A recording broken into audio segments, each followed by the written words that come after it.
Good morning, all. Let's discuss about cyber threats and attacks. So generally, first, we need to understand about the cyber threats. So generally, it's a kind of malicious, unauthorized activity to gain access to any enterprise system, to ban the legitimate services, or to access sensitive data and resources from any specific system using an unauthorized, unethical means. That's the main idea behind cyber threat. And there are a series of malicious activities we will come across in this particular uh, presentation, and we will try to understand that what exactly the impact of those malicious activity in any specific enterprise system. As we have learned earlier that there are three basic principles of information security, like confidentiality, integrity, and availability, which needs to be maintained across any specific enterprise environment. So let's have a look on what are the common cyber threat generally launched in various systems. So generally we can say like social engineering attacks, followed by that phishing, different strategies of launching attack using various network protocols. Okay, so these are all major types of attacks which generally launched in any specific environment and commonly known as the major cyber threats.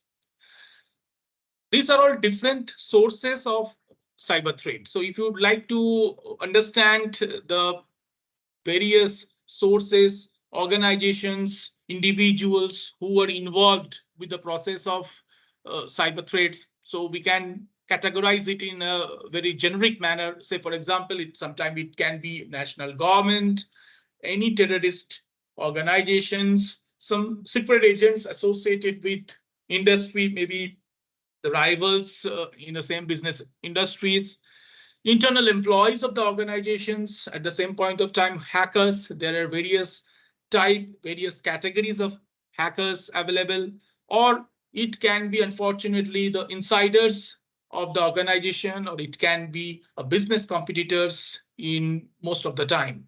So these are all different sources of cyber attacks. It's very important to understand the source, and at the same point of time, the nature, the pattern of any specific cyber attack. So broadly, we can classify the threats under the following category, like it can be a specific resources associated with the attack or the organization, or it can be a specific type of funding. So these are multiple criteria we can say. Based on that, we can classify the threats, because sometimes we might have seen that an organization with known criminals, so they have lots of strategy and they have a certain target also, which is known as victim over here. And sometimes, yes, funding is a very important criteria for launching a specific attack, and the types of tools, technologies the attackers are basically using. That's basically we can call the resources, which is also playing a significant role. So that's what we can say, that while talking about any specific type of cyber threat, there are multiple criteria. And on this basis of criteria, we can have three different strategies of threats. Like it can be an unstructured threat, or it can be a structured threat, or sometimes it's an highly structured threats. So let's have a look first that what are the various categories of unstructured cyber threat, which is very convenient, very easy to detect, and generally there are ample of tools available, free tools available on internet, and attack can be launched using those specific tool.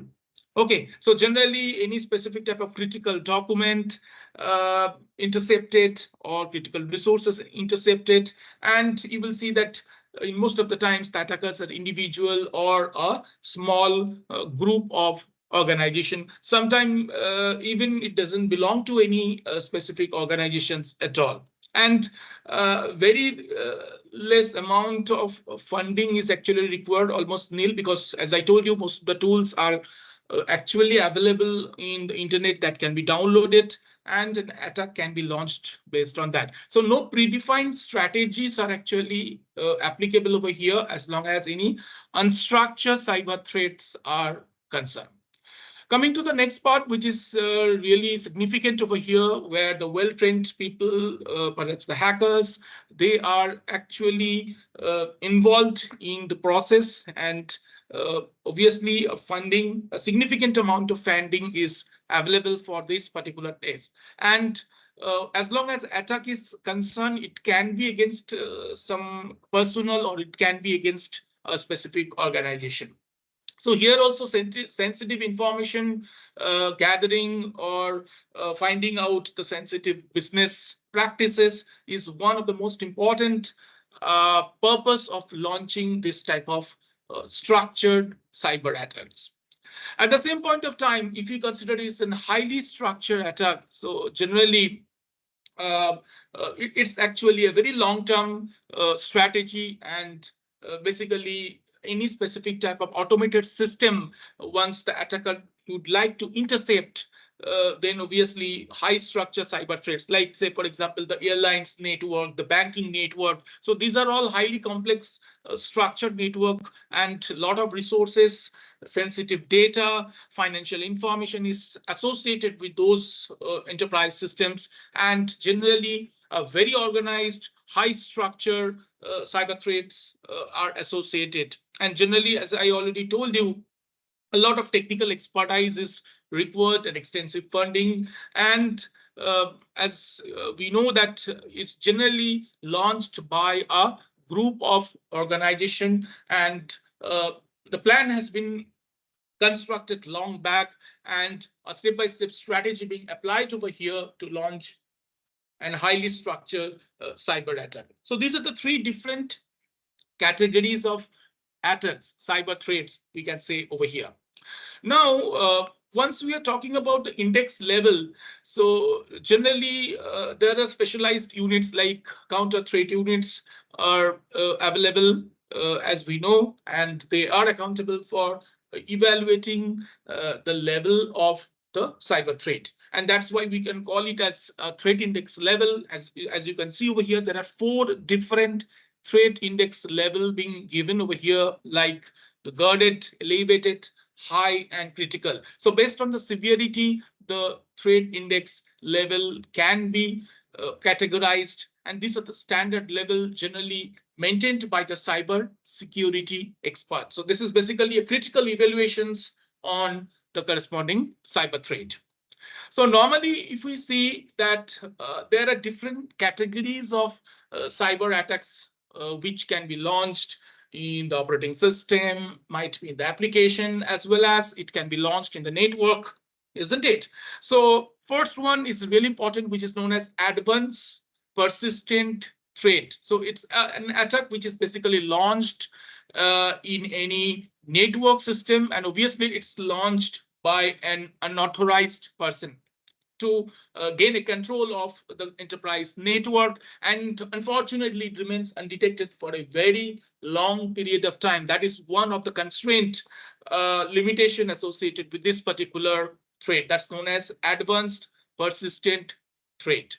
Sometimes unauthorized access also happen bypassing the critical credentials in any specific operating system, or it can be in any application. That is also generally known as backdoor. So we got 2 different categories over here: advanced persistent threat followed by backdoor. Let's proceed and see what are the different nature of other cyber attacks, like the commonly known attack, as we know, this known as the man in the middle attack. And as you can see over here, the 2 person, Elias and Bob, start communicating with each other using a public key crypto system. And here they are making a transactions, financial transactions with their specific account number. And whenever this transactions is in progress, unfortunately, Chris, an intruder start intercepting the corresponding message. isn't it? And after a certain point of time, this Chris can replace Bob and acting as an authenticated user and establish a communication with lies. So this is a very common example which we can say man in the middle attack whenever the network medium, we know that it's an anonymous medium, but sometimes once this particular medium is insecure in nature, sufficient cryptographic strategy not yet utilized, so information in transit can be intercepted and a man in the middle attack can be launched in the following manner. Next to that, we will also see a very important attack which can be launched in application, because as we know that buffer is a very important part of any specific programs, any specific application, and attackers do take advantage of that to store sensitive information on that particular buffer. Malicious code has been injected over here, and the size of the code is much more than the size of the buffer. So in the diagram itself, you can see that how the memory management has been done using a normal stack, and how that can be manipulated by using a smash stack. And ultimately, it actually beneficial for the attackers because they are all good programmers and they can intercept different type of malicious code in such a way that the application will malfunction after a certain point of time. Because buffer, anyway, it's an integral part of any specific application. It's a part of any program, and that can be a soft target sometimes for the attacker. And as you know that whenever the buffer overflow will happen, the application will malfunction, and that's what exactly is the motive of the attacker. So this is basically known as the buffer overflow. At the same point of time, in a network medium, taking the network infrastructure as one of the resource, certain attacks can be launched. Let's say, for example, IP spoofing is one of the attack can be launched in a specific system. And here the attacker can take the access of the IP address of any specific computer, and their main intention is to collect information or maybe gaining access in an unauthorized manner.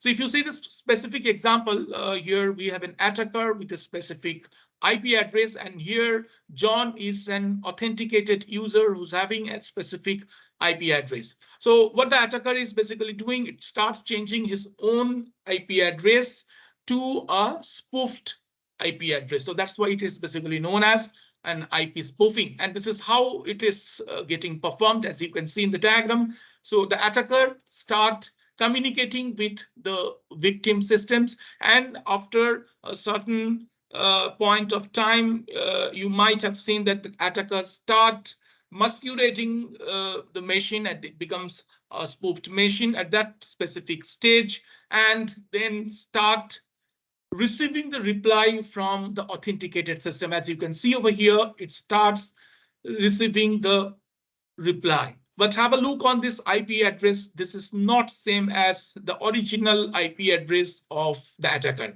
So this is basically known as a spoofed IP address, which has been provided by a specific intruder, by an attacker, and this is basically known as the IP spoofing strategy. So simply it's taking the network resource and launching the attack. Followed by that, there is another specific type of attack, which is basically known as web spoofing. And there are various ways web spoofing can be performed. Like one strategy we have already discussed called man in the meeting. It can also be done by rewriting a specific URL, and through that, web traffic can be redirected to an unknown, unauthorized site, isn't it? So generally here, the attacker is accountable for creating the website address and sending the link. And this particular process is generally known as URL rewriting. The similar way is also available for the attacker to launch another particular type of attack that's basically known as tracking the state, where a specific state can be intercepted say, for example, an user starts logging into a system, and we know that it's a type of persistent authentication, and that credentials from the persistent state can be stolen. And this is basically known as the process of masquerading. And web spoofing can also be launched in the similar way. So these are all various strategies we can use for launching a web spoofing. As we have seen over here, man in the middle, it can be an URL rewriting, or it can be a kind of tracking a persistent state of a particular session. So this is what we call is as web spoofing. Similarly, we can also have an attack like known as the session hijacking. As we know that once a client server communication has been established, the session with an ID has been created. And here also the attacker can intercept and act as a legitimate user and start communicating with the corresponding server.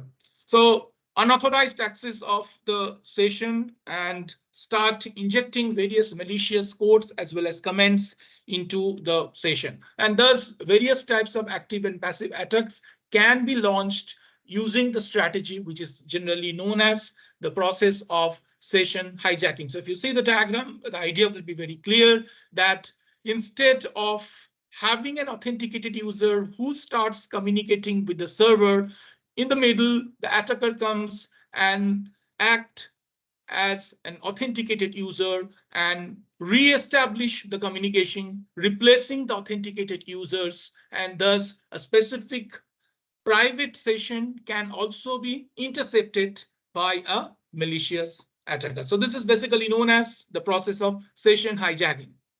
At the same point of time, one of the most important attack we should actually come across, that's known as DOS attack, denial of service. Any specific type of services which has been launched in an enterprise network can be disrupted by launching various types of attack. Sometimes by flooding any specific system with different type of malicious resources. As we have seen, synchronization flood is one of the example which is working behind denial of service. This attack can also be launched in a distributed environment where there are independent processing units dispersed across various geographical areas, and those machines can be intercepted and a DOS attack can be launched in a specific system. So as a result of that, sometimes you will see systems are quite slow and end users are failed to get the legitimate service from the corresponding web server. So this is generally a way which the network structure, the network medium taken into the consideration for launching this particular attack. Different type of network protocols can also be utilized to launch denial of service or distributed denial of service attacks. So one very interesting thing here we need to understand before we start moving into finding out the impact, that's basically known as a scripting process or XSS. It's known as a cross-site scripting process, where hackers generally start injecting different type of malicious scripts, might be written in JavaScript, to a specific trusted website, and wait for the correct moment whenever the victim start triggering that particular malicious script, and which start executing in the browser of the victim. And victim doesn't have any idea that unknowingly he or she has clicked in a specific malicious script, and finally it starts capturing the session token at the same point of time, cookies, and the system, the URL starts malfunctioning after a certain period of time. Okay, so this is basically known as cross-site scripting. Generally, we know that JavaScript basically used for browser-side coding, and attackers generally take advantage of that and start injecting malicious script over there, and ultimately it's the end user or the victim start triggering the script, and because of this particular act, all the necessary information like session ID, cookies, that can be intercepted by the corresponding hacker. So this is also one kind of program security related threats as we can notice over here, isn't it? So generally, we can see that whenever this type of attacks can be launched, sometimes the enterprise information system tile, like the database, can also be injected with the malicious code, and that can launch an application related vulnerability to steal various data from any enterprise information systems database, from any specific website database. Okay, so that's another categories of attack, which is basically known as an SQL injection. So this is also a threat towards the program security, because the hacker is generally well comfortable with the programming architecture and start launching an attack in the database where all the sensitive informations, source code, customers informations being stored. At the same point of that time, zero-day exploit is also a standard vulnerability which has been noticed in a specific system or a device, sometimes remain undisclosed for a very long period of time. So that's basically known as a zero-day exploit. So these are all different types of cyber attacks we have learned so far. Have a look on the impact of any specific cyber attack. So it can have certain financial loss, as well as for a large corporate multinational organization, it can be reputational damage, and a certain categories of legal consequences also needs to be considered while we are considering the short term as well as the long term impact of having any specific type of cyber attack, because ultimately it's going to damage the enterprise system of the victim's organization. It can have a very adverse effect in the business process of that particular organization. Like if you consider denial of service or distributed denial of service, so obviously the business process is heavily impacted, and which can lead to financial loss, even damage of the organizational reputation at the same point of time. So have a look on a very important part, which actually we should focus before we conclude the session. That's known as different type of malicious softwares. So as a security expert, as a security analyst, you must get familiar with different type of malicious softwares. As you can see in this particular diagram, it starts with a virus, worms, Trojan horse, spyware, and the most common is the ransomware. So have a look in quickly that what are the different type of the malicious code. Just like as we know that virus is one of the most common malicious code, a software program which can be integrated to an existing program, which can be appended to an application, and the enterprise application will malfunction after a certain point of time. So obviously attackers are really comfortable with the business logic, the flow of the program. And as we know that sometimes trapdoor can be used for injecting the malicious software in a specific application. Similarly, it can also be launched in a network medium, and which starts replicating and it starts spreading in the system which are connected to a specific network. Similarly, if we can see the Trojan horse, it's also a type of malicious program which start incorporated in a specific system and replicating, and ultimately it can be very harmful, very fatal after a certain point of time.